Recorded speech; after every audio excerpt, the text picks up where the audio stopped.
Sacha Baron Cohen and Rosamund Pike in Ladies First. This is a movie, I mean, I'll describe it to you. This is a movie that looks like it was written in 2017, and it feels so much, it feels dated. Sacha Baron Cohen plays an executive, an ad executive at a company. They're pitching an account to Guinness. That's Guinness, the beer.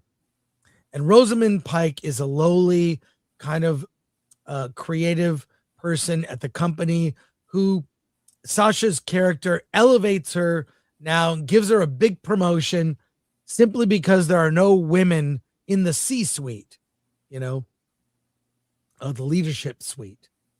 It's just for optics, not because she earned it. He's a complete a-hole. He's banging broads, being a jerk. He shuts down Rosamund Pike in a meeting and kind of embarrasses her while the men are coming up with campaigns for Guinness beer.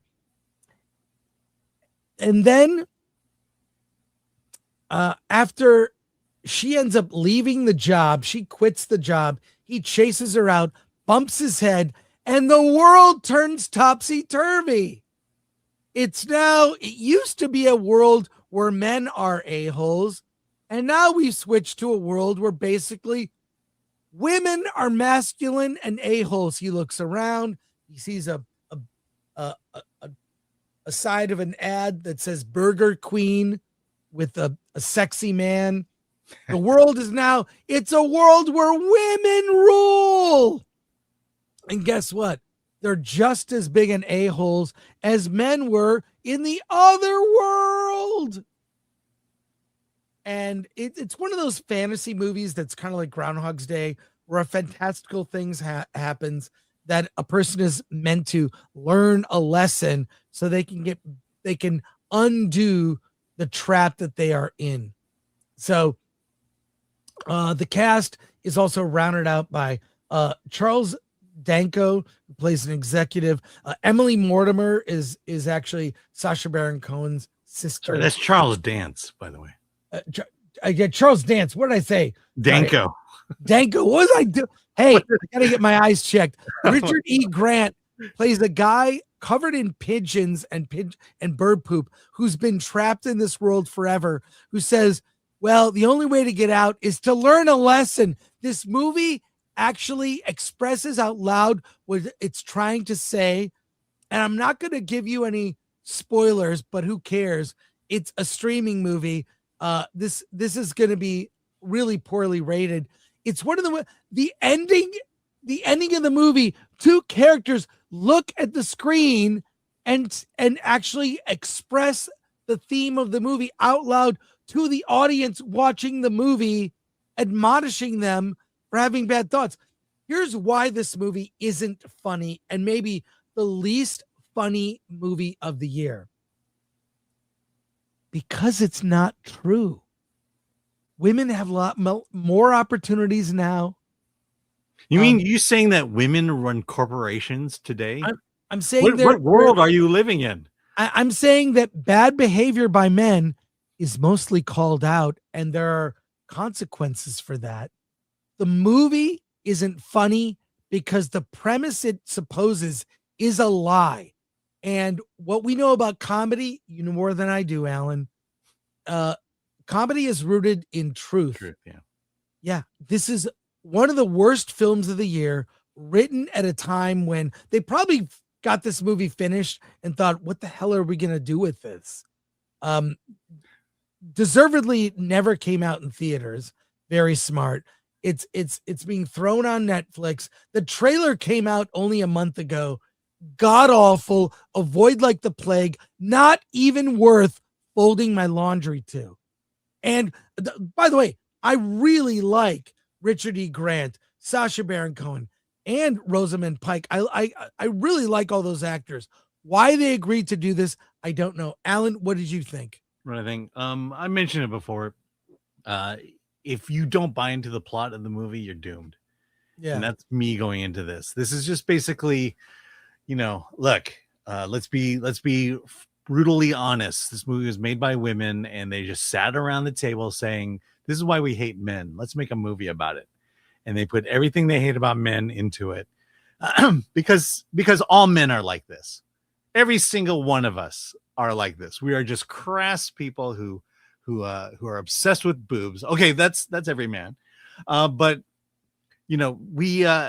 it's just, again, as you say, it's not true. And I bring up this example all the time, but when 9 to 5 came out, the reason that movie resonated was because that was actually happening at the time. There was that glass ceiling. There were women who couldn't get out of the office pool, who couldn't go beyond supervisory positions, and that they were being sexually harassed. This was, we're talking the early 80s, late 70s at that point. And so the reason that movie worked is because it resonated as true.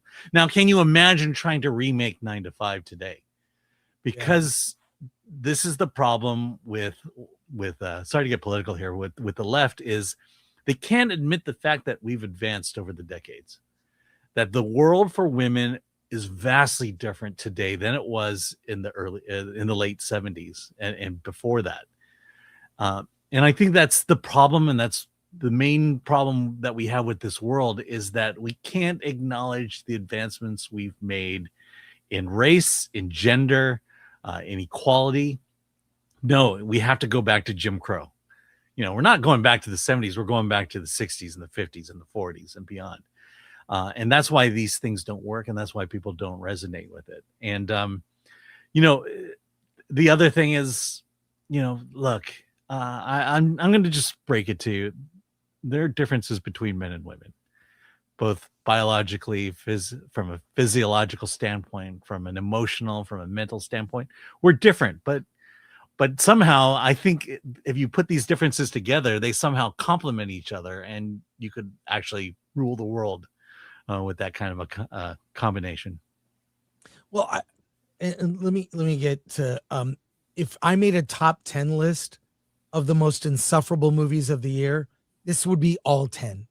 Mm-hmm. This is, if the point is, the whole thing is a critique of bad male behavior, and you can't ignore that doesn't actually exist. It does. Is it the large percentage of men? No, it's a small group of men that still engage in behavior like this. Yes, it exists. Could you make a movie called Men First that is a critique of female behavior? And men are constantly, I love when it's like, women we want to be equal with men and have all the male jobs. Okay, how many female plumbers are there? How many female garbage men, electricians, welders? I'm sure they exist, but they only want certain kinds of jobs. How about men's rights when it comes to things like divorce? Something I know about. Other areas where men get the short end of the stick in so many ways when it comes to rates of ending your own life, among other things. Mm-hmm. Like, there's this whole thing, you could not do the reverse. If a movie like this could ever be truly honest about what's happening in the world, you probably couldn't even make it. So I don't think you need to, no surprise here, I don't recommend it. I don't think you recommend it, Alan. No. And it shows how tone deaf, out of touch, because I do think that things that resonate in the zeitgeist, they do because they're true. And if something isn't resonating or performs badly, it's probably because it's rooted in a lie. And I call BS worst comedy of the year. Yeah, I'll give one positive about Ladies First, and that the trailer is perfect because it lays out exactly what you're in for.